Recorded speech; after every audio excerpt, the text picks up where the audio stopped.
دا ملګری تپوس کوي چې صحابه کرامو ته بدر د ویلو والا اگر که مسلمان وي شیخ وي په ځای پیدا که مسلمان داسې کوي داغه څه حکم دی. نو دا هم د سوچ یو خبره ده چې مسلمان لکه دا سوچ هم کولی شي چې صحابه کرامو ته بدر د ویلی شي یا خپل جبه دوره بې کنټروله ده. الله جل شانه د معافي نصیب کی. د شریعت حکم په خپل ځای باندې بلګي، د زنديقیت حکم په دې باندې لګي. داسې سړی فاسق او فاجر او زنديق شمارل شي، خو لیکن دا خو د شریعت هغه وقتی حکم دی چې دا کار وکړي حکم شو، خو لیکن دا د انجام په لحاظ سره انتهایی خطرناک خبره ده چې الله تعالی د نکی کدا سکس د انجام په لحاظ سره هغه چې د بل په لاړ نشي. ځکه چې صحابه کرام د نبی علیہ الصلوۃ والسلام منتخب جماعت او نبی علیہ السلام حدیث کې صفا فرمایلی دي چې څوک صحابه سره محبت کوي نو زما سره د محبت د وجنه باغی سره محبت کوي، او چې څوک صحابه سره په سره کې بغض او نفرت ساتي نو دا به زما سره نفرت وین، ځکه زما صحابه سره نفرت وقت دی کوي. نو دین انتهایی ځان ساتل پکار دي، انتهایی خطرناک خبره ده، د حد نسیوا خطرناک خبره ده. شیعاګانو خو گزاره په دې روانه ده، دغه خو کاروبار په صحابه باندې سب و شتم باندې روان دي. مسلمان د دې خبره تصور څنګه کولی شي؟ الله تعالی دې معافي راکړي. دا ملګری تپوس کوي چې زه یو جماعت کې امام یم او د محلې یو کس مال روټای راړي، خو لیکن داغه ټول لند د سود واله دی. انو زه سوکم شریعت حکم څه دی؟ نو جواب دا دی چې کله د یو کس مال مکمل طور حرام وي او پاغي کې د حلال او مالو صحیح سن وي نو د داسې کس مال خوړل جایز نه دی. البته کچره داغه د حرام او ذرایع وي او د حلال او ذرایع وي نو بیا په دغه وخت کې د یو کس د پاره که مجبوری وي دغه خوراک کول نو بیا په دې نیت باندې هغه خوړې شي چې کله ډوډۍ خوري نو نیت دی داو کی چې دا زه د حلال ذرایونه چې کوم مال راغله دي دا غي نه خورم. نو تاسو که چره دا کس مکمل طور مال حرام وي نو په حکمت سره کوشش وکړي چې بل کس روټای شروع کی،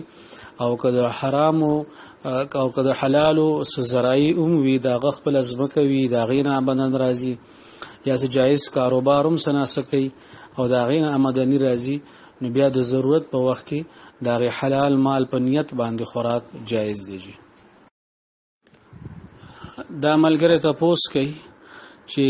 یو کس سحر پاسي او دسو کې او بیا مست ټیم ډیر وي نو د ځان لکور منځو کې بیا ورله خوب نو ورزي نو زراشه جمعه ته ورشمل ته منځو کوم د دې حکم څه دی؟ نو اول خدا سي کول نه دی پکار د یو هغه کس د پاره چې داغه ته مسجد نږدې وي جمعه ورته نږدې وي نو صرف د خوب د وجه نه ځان د جمع د فضیلت نه او د ثواب نه محروم کول نه دی پکار. البته کچره داسې وکړو نو د اصل موز هغه دی چې کوم د پکور کې کړه دی، ځکه چې کله فرض یو پیر ادا شي نو دغه د زمينه کوشي بیا د غینه پس امامت سره د شریکی دل ندی پکار، ځکه چې د فرض موز نه پس یو سړی امامتای سره شریکیږي نو د موز نفل وی د امام موز فرض وی، خو د سحر د موز نه پس چونکه نفل نکیږي نو د شریکی دل امامتای سره بیان دی پکار. دا ملګری تپوس کوي چې یو کس ته او هغه د بل چانه 25000 روپے قرض اغستی دي او د دې د واپس کولو طریقې کار دا دی چې هفته کې به 1500 روپے ورکړي او د دې 25000 په ځای باندې به 32000 په قسطونو کې واپسی کوي. نو چې دا معامله جایز ده او که ناجایز ده او که په دې کې د سود سشته او کنه دا تپوس کوي. نو جواب دا دی چې کله یو انسان قرض پیسې والی نو که د هغې ادایګي هر څومره وخت پس وي او که په هر طریقه باندې وي که یک مشت ادایګي وي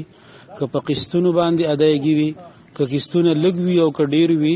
په هر طریقه چې واپسی وي ان هغه عمره پیسې به واپس کوي چې څوره پیسې هغه اغستې دي او د دغه پیسو نه سیوایي پیسې مشروط طور واپسای مطالبه دا په سود کې راځي دا تاسو چې کومه معامله ویلې ده نو دا بالکل د سود والا معامله ده. دا 1000 روپۍ چې د سیوا ورکي اگر که په قسطونو ولې نه دي نو دا د سود والا معامله ده او دای ته وایي چې دې معاملې نه ځان وساتي. 15000 روپۍ قرض اغستري 15000 روپۍ دی واپس ورکي که په قسطونو کې ورکي که نقدي ورکي که یک مشت ورکي هر څنګه چې ورکي او سیوای پیسې دا ناجایز دي. دا ملګری تپوس کوي چې مونږه د سکول لپاره یو بلډینګ په کرایه کړی دی نو په هغې کې د میوې بوټي دي امرود دی نو استادان د هغې امرود نه امرود خوړی شي او که نه شي خوړی. نو جواب دا دی که چېرې د کرایه باندې د اغستو په وخت کې د بلډینګ مالک دا شرط لګولی وي چې دې کې څومره میوهدار بوټي دي نو دغه میوه به زمایي او دې سره به ستاسو څه سروکار نه نو بیا خو د دوی لپاره خوړل ناجایز دي. او کنه داسې شرط نه لګېدلی بلکې د سکول والا کرایهدار یعنی چې کوم سکول کې چلی پرنسپل شو استادان شو نور عمله شو هغې د دغې بوټو خیال هم ساتي نو بیا دوی دغه میوه خوړی شي. دا ملګری تپوس کوي چې یو زنانه وفات شوې ده د هغې ورثاو کې د هغې مور ده 3 زامن دي او 3 لوڼه دي او د دغه زنانه رونه او خويندې هم موجود دي. نو دا ترکه به چاته ملاويږي او څومره به ملاويږي. نو زمونږ د ګروپ اصول دادي چې مونږ د میراث جواب په دې ګروپ کې نه ورکو ځکه چې د میراث مسله او د طلاق مسله دا انتهایی باریکی مسلې دي. دې کې به مخامخ تاسو یو مفتی ته کینی او دا غته خپل کوایف وایي خو جرنل مسله عمومي مسله چې هغه تاسو د سوال جواب نه دی یو مسله ده صرف او هغه دا چې یو انسان وفات شي زنانه د هغې مور وي د هغې زامن وي لوڼه وي او رونه خویندې وي نو یو لومبۍ خبره خو دا ده چې کله یو کس وفات شي او د هغه زامن وي نو زامنو سره رونه او خویندې د مړي هغه د هغه د ترکې نه محروم شي. دا تاسو چې کوم سوال ویل دي نو په دې کې دا هم یو جواب طلب خبره ده چې د دې زنانه خاون شته او کنيشته خو تاسو نه دی ویلې نو که یو زنانه مړه شوه د هغې مور ده 3 زامن دي 3 لوڼه دي نو ترکه به صرف دی ته میلاویږي مور ته به 6 حصه میلاویږي او باقي 15 حصې به دغې 3 زامنو او 3 لوڼو ته داسې طریقې سره میلاویږي چې هر یو زوی ته د لور دوګنا میلاو شي. نو چې کله موږ تمام ورثاو له برابر حصې ورکو اندغه ترکه به 54 یعنی 450 حصو کې تقسیم شي په هغې کې 9 حصې د مور دي د یو زوی 10 حصې دي او د یو لور 15 حصې راځي. دا ملګری تپوس کوي چې نن سبا میډیا حالات وی ټولو ته معلوم دي نو که یو سړی فحش تصویران یا فحش ویډیو وګوري او دس کی وی انو د په او دس باندې په دې کتو سره اثر غورځيږي او کنه غورځيږي یعنی او دس ماتيږي او کنه. نو جواب دا دی چې د او دس ماتېدو تعلق هغه سيزونو سره دی چې کوم او دس ماتون کی سيزونه دي هغه واړه بول دي لوی بول دي وغیرہ او په دې صورت کې دا تاسو چې کوم اووي نو کپدی تصویرانو یا ویډیوګانو کتو سره د شهوت پیدا شو او هغه سره د وړو بولو زاینا د سنرای غونته او بلاړي چې عربی کې هغه ته مزي ویل شي نو په دغه ابو وتو سره بد او دس ماتيږي یو خود او دس ماتېدو خبره دا شو. ولیکن چې کوم تپوس د کولو بل ده هغه دام دي چې داسې تصویران قتل یا داسې ویډیوګانې قتل جایز دي او کنه دي جایز نو دام د کولو یو سوالو غالبا زمونږ سائل هغه دې ته خیال نو یا به دا مقصد نو د تپوس نو موږ به ضمنن د دې خبرې جواب هم ورکو چې داسې تصویران قتل فحش ویډیوګانې قتل یا تصویران قتل دا حرام دي او دس ماتېدل داغي تعلق خو به هغه خروج مزي سره وي د مزای وتلو سره وي خو لیکن د حرمت نه دا شی نه د خاري نو د دین ځان ساتل پکار دي. درېمه خبره کچري او کسب او دس کی وی او داسې ویډیوګانی وغیرہ وګوري سره د دین چې دا قتل ناجایز دي خو لیکن هغه وکته او د هغه نس او بلام نړي نو بیا دل او دس کول مستحب دي اگر چې اودس مات شوی نه دی خو لیکن د اودس چې کوم نورانیت ته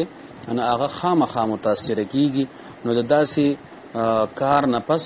اودس کول پکار دی اگر که د اودس مات نه وي. دا ملګری تپوس کې چې زمونږ یو ملګری اکسیډنټ کړی دی خپای ماته شوی ده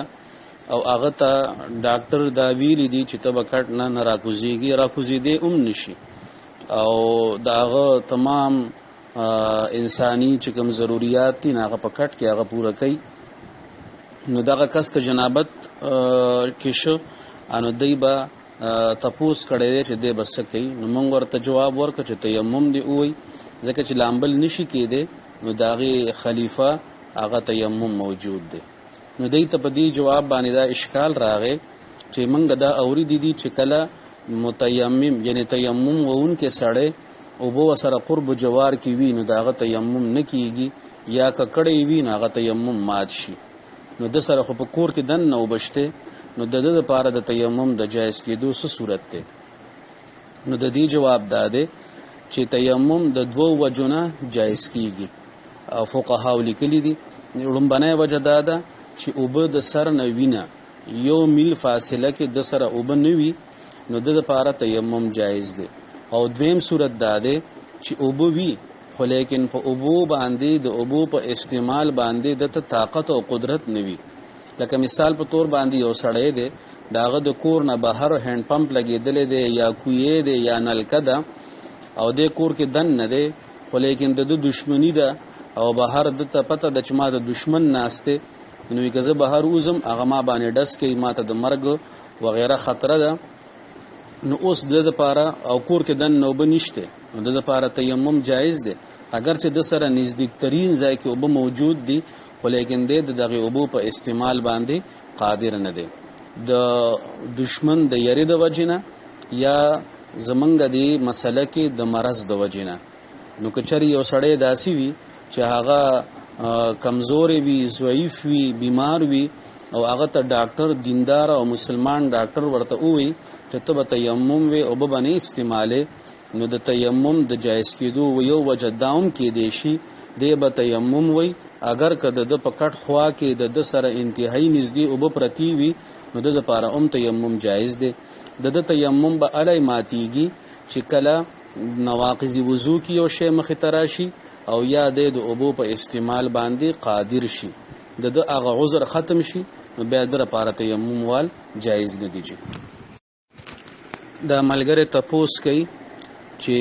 زمونږ علاقه کې یو دوه خاندانونو میاس کې جګړه وشوه او بیا یو خاندان په بل خاندان په کور باندې ورغی د هغې نارینه او زنانه ووالي بیا روغه د هغې میاس کې کېده نو چې کوم خاندان تجاوز کړی نو هغې باندې جرګې 1,00,000 روپۍ او 4 پیسان کېښودل. نو بیا دی لاړل ډېر کسان او هلته هغه بل مظلوم فریق هم کسان راجمع کړي او دا پیسان یې حلال کړه 4 واړه او هغه یې وخواړه. یو کس پکې ونه خوړ هغه وی چې دا حرام دي. دی دا تپوس کوي چې د دغې پیسانو خوراک د دې څه حکم دی؟ نو جواب دا دی چې زمونږ د احنافو په نسبت باندې تعزیر بالمال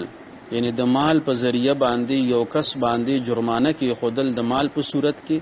دا ناجایز دي سوا د هغې ځایونو نه چې کوم ځای کې قرآن پاک کې یا احادیثو کې نصوص راغلي دي لکه قاتل قتل عمدو کې بیا د اولیاء وسره روغه په مال باندې کوي دغه نص راغلی دی یا دیت ته نو دیت هم د انسان په بدله کې د قتل خطا په صورت کې مال دی نو چې کوم ځای کې نصوص نشته نو الته کې تعزیر بالمال دا زمونږ په نسبت باندې جایز نه دی. نو جرګه هغه خو د پښتنو په رواج مطابق هم فیصله کوي خو د پښتنو رواج دا 2 نمبر کې دی 2 نمبر زمونږ د پاره د اسلام حکم دی. نو آیا جرګې سره دا اختیار شته چې هغه په چا باندې مالی جرمانه کیدي کاغه د نقد پیسو په شکل کې وي او که هغه د پیسانو یا د سارو په شکل کې وي ممکن دا ده چې دای سره دا اختیار شته چې هغه سره بایکاټ وکي او هغه د جلاوطنۍ وسره سناسه درجه پوری اختیار کې دی شي، خو لیکن تعذیر بالمال دا به هر حال محل نظر دی. نو داسې پیسان خوړل د دې نه ځان ساتل پکار دي، ځکه چې دا د مالی جرمانې په مد کې راځي چې زمونږ د احنافو په نسبت باندې جایز نه دی. د ملګری تپوس کوي چې یو کس ناپاکه دی، جنابت کې دی او د موس ټیم راغی او خلق موس کوي، نو دی په دې وجه باندې موس ته ودرېده چې د خلقو د وجه نه چې خلق به وایي چې یاره دی ناپاک دی، پلید دی. نو په دغه ناپاکۍ حالت کې د سجده وکړه، نو موږ ته چا ویلي دي چې ناپاکۍ حالت کې سجده کول دا کفر دی. نو په ده باندې به د کفر حکم لګي او که نه به لګي. نو جواب دا دی چې د ناپاکۍ په حالت کې سجده کول د دې شاته چې کوم نیت دی نو هغه نیتونه مختلف کېدی شي. یو نیت دای چې بنده موز سپک ګڼي او پروا نه ساتي، او یو قسم لا د موز هغه ټوکې او موز پورې مسخره دا مقصد وي. نو د موز خو فرض عین سیز دی، فرض قطعی ورته ویلی شي چې دا یقیني طور د قرآن پاک نه او د احادیثو نه ثابت دی، او چې کوم سیز فرض وي نه هغې استخفاف او هغې پورې ټوکې کول دا خو کفر دی. خو که چېرې نیت د استهزاء او د ټوکو د مسخرې یا د سپکوالي نه وي، او د مسلمان نه د دې خبرې تصور هم ګران دی چې هغه به په دې نیت باندې بیا اودسه سجده لګوي چې راشه موږ پورې ټوکې وکړه او د موږ مذاق وړه وکړه. نو چې دغه نیت نه وي او د سوال نه ښکارېږي عمده چې نیت دغه نه دی بلکې د خلقو د ملامتیا نیت دی، نو په داسې حال کې موږ په ناپاکۍ حالت کې که هغه غسل وي که هغه بیا اودسه وي، دې ته ګناه کبیره موږ ویلی شو، لوی ګناه دی، نه دی کول داسې په کار، خو لیکن په داسې کس باندې د کفر حکم نه لګیږي. د ملګری تپوس کوي چې یو جنای ده او د هغې مور پلار هم شته، هغې جنای پسې یو رشته راله، مور پلار هغه ځای کې دغه جنای ورکول غواړي، خو لیکن جنای په دې باندې راضي نه ده او کلاو انداز باندې هغې خپلې مور ته ویلي دي چې زه دا ځای باندې رشته باندې خوشحاله نه یم، او بیا قرآن پاک هم په سر باندې کېښودلی چې زه دې ځای کې رشتې ته نیم تیاره نه کوم دا رشته. بیا پلار ولګېده او په زوره باندې د جنای نه په هغې نکاحنامه باندې دستخط واغسته او جنای بالغه ده. نو آیا دا نکاح وشوه او که ونه شوه؟ نو جواب دا دی چې د رشتې باره کې دا مسله لږه غوندې باریکه ده، نو پوره صورتحال نه چې بنده خبر شي نو بیا به صحیح حکم ورکولی شي. خو موږ صرف مسله بیانو او دا به ستاسو دپاره جواب نه وي، ستاسو به یو نږدې مفتی صاحب سره رابطه وکړئ، مخامخ ورسره میلاو شي چې هغه تمام صورتحال معلوم کړي، نو بیا به تاسو ته صحیح حکم بیانېږي. خو مسله دا ده چې بالغه جنای د خپل نکاح په خپله باندې اختیارمنده ده، مور پلار په هغې باندې د نکاح په سلسله کې جبر نشي کولی. جنای له هم پکار دي چې د جذباتو نه کار نه اخلي، ځکه چې بعضې جنکۍ نن سبا په یو ځای کې د هغې قلبي او د زړه تعلق قایم شي، بس اوقات هغه ځای د هغې دپاره مستقبل کې نقصاني وي، خو هغې خو جذباتي وي، یعنې په هغه ټایم کې هغې جذباتو نه کار اخلي او د هوش نه کار نه اخلي. نو مور پلار له هم پکار دي چې په صحیح طریقه باندې په حکمت سره دا جنای راضي کی. جنای له هم پکار دي چې که څه معقول وجه نه وي نو دغې رشتې نه انکار کول نه دي پکار. باوجود د دې که چېرې مور پلار په بالغه جنای باندې جبر کوي، په زوره باندې هغې نه الفاظ د نکاح ادا کوي، بیا د دې دوه صورته دي. یو صورت دا دی چې هغه جنای مجبوره کی او هغه د مجبورۍ په عالم کې هغه نکاح په خوله باندې قبول کی. په خوله باندې قبولولو مطلب دا چې الفاظ ادا کی چې دا هلک ما ته قبول دی یا دا نکاح ما ته قبوله ده، نو که دغه الفاظ د هغې نه په زبردستۍ باندې ادا کړي شوي وي نو بیا به هم نکاح منعقد شوي وي او دا جنای به په دغه نکاح کې بندش کې راغلی وي. او دویم صورت دا دی چې په نکاحنامه باندې د جنای نه په زبردستۍ باندې دستخط واغستی شي. نو که دستخط په زبردستۍ سره اغستی شوی وي او هغه جنای په هغې باندې خوشحاله نه وي خو په زوره باندې هغې نه دستخط واغسته او هغې الفاظ د نکاح نی ادا کړي نو دې سره دا نکاح نه کیږي. دا خو مسله شوه، خو لیکن تاسو به خپل جواب دپاره قریبي دارالفتاء ته رجوع کوئ او هلته نه به خپل جواب حاصلوئ. دا ملګری تپوس کوي چې یو سړی تماکو وکري نو بیا د هغې چې کله یې کټ کي نو هغه وخت کې هغه د لږو پیسو وي،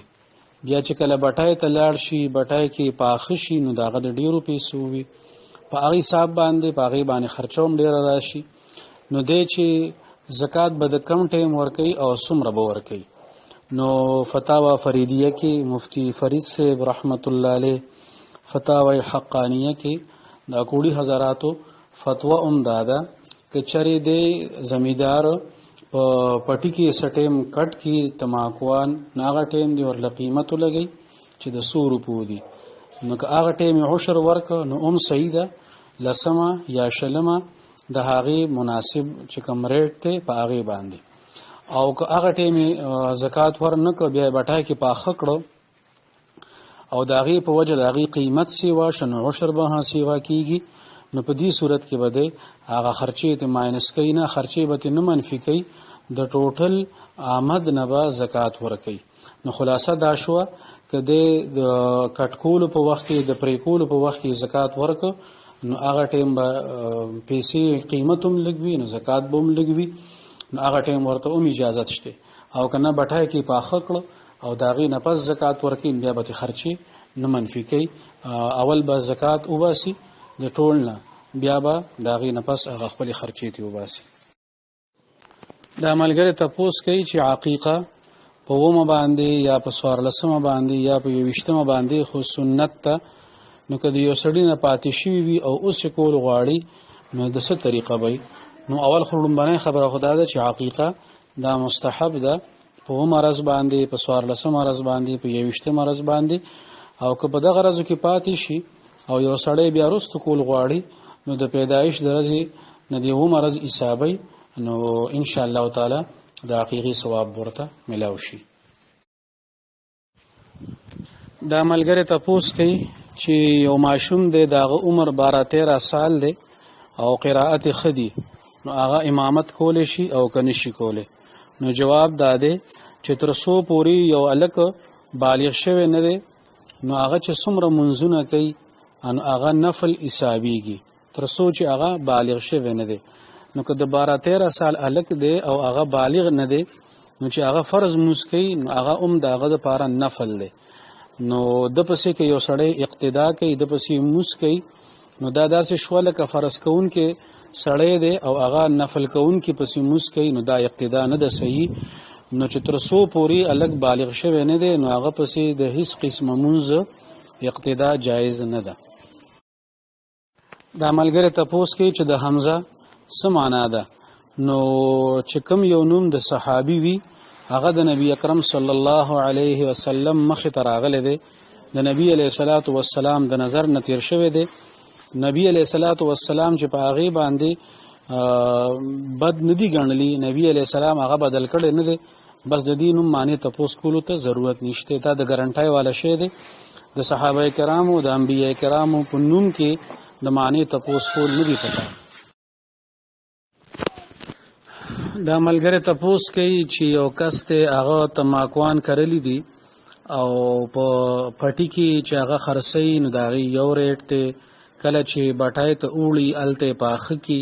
نو بیا د هغې ریټ ډېر وخیږي، خو په هغه حساب باندې په هغې باندې خرچې هم ډېرې زیاتې کېږي.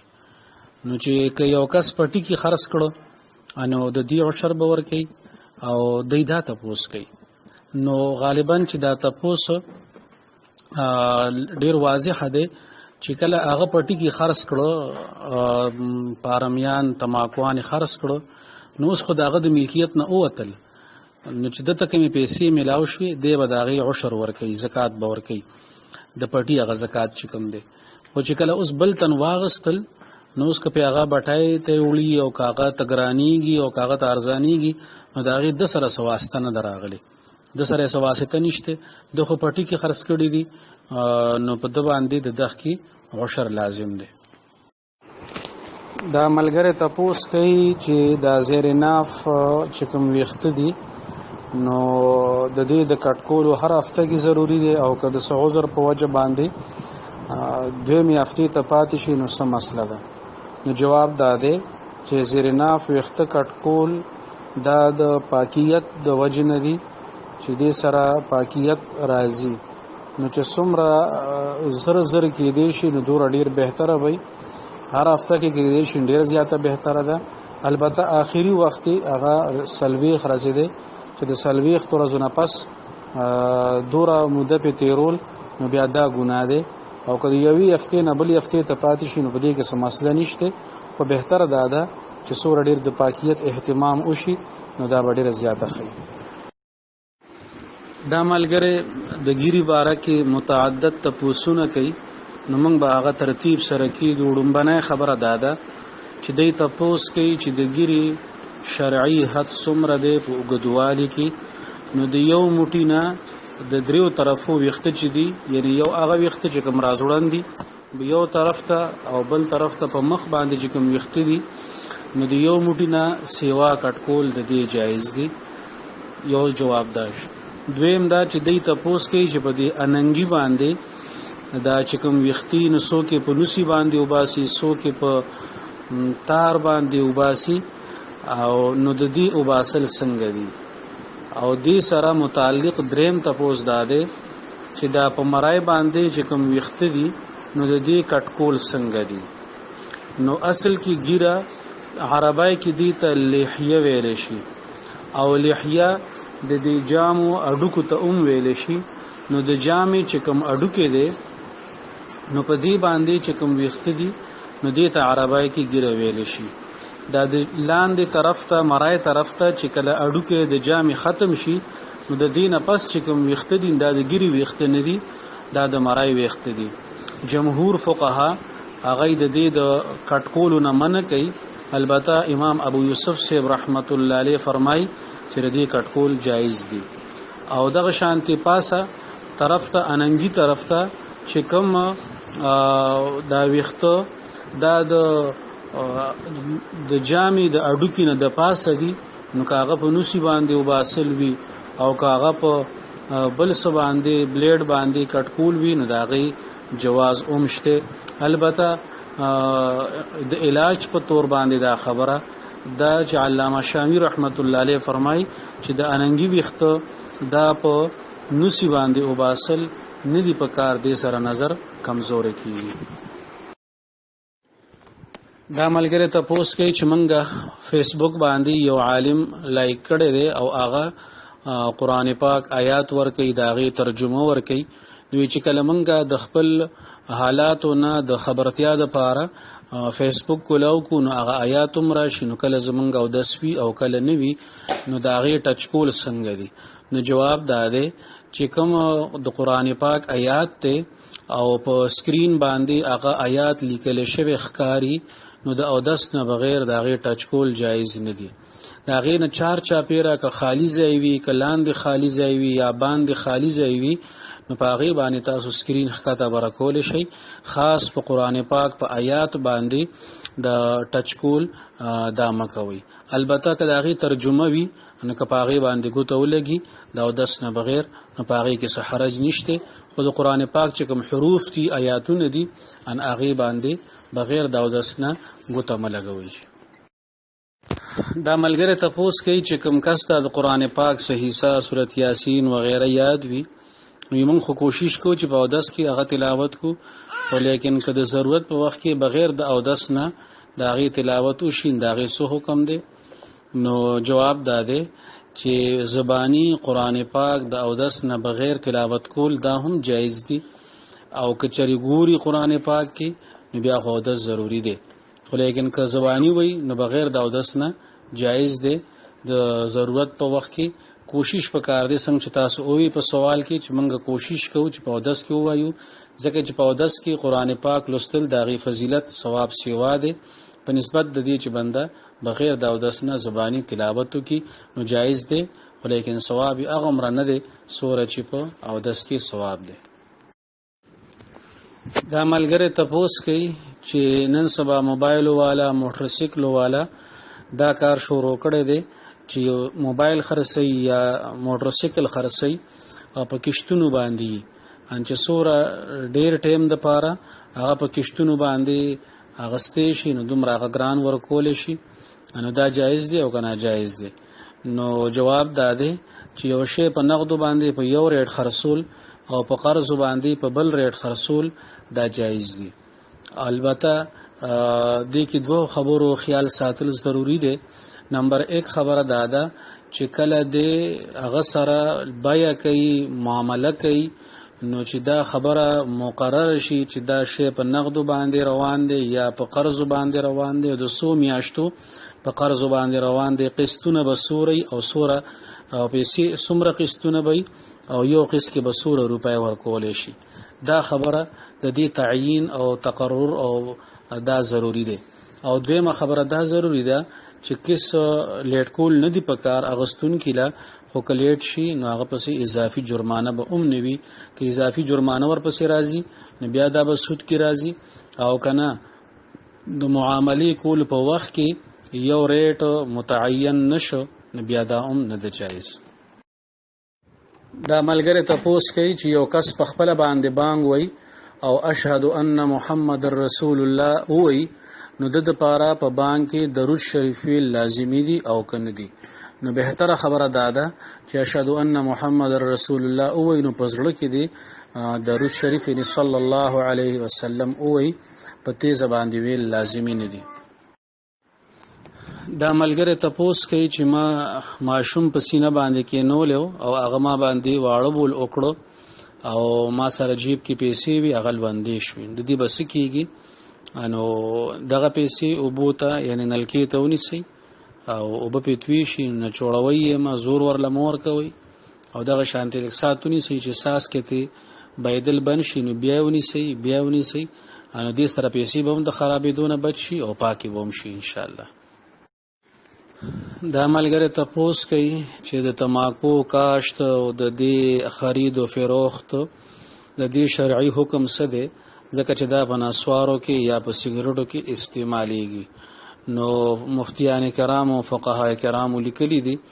چې د تماکو کاشت د دې کرل ریبل او د دې اغستل او خرصول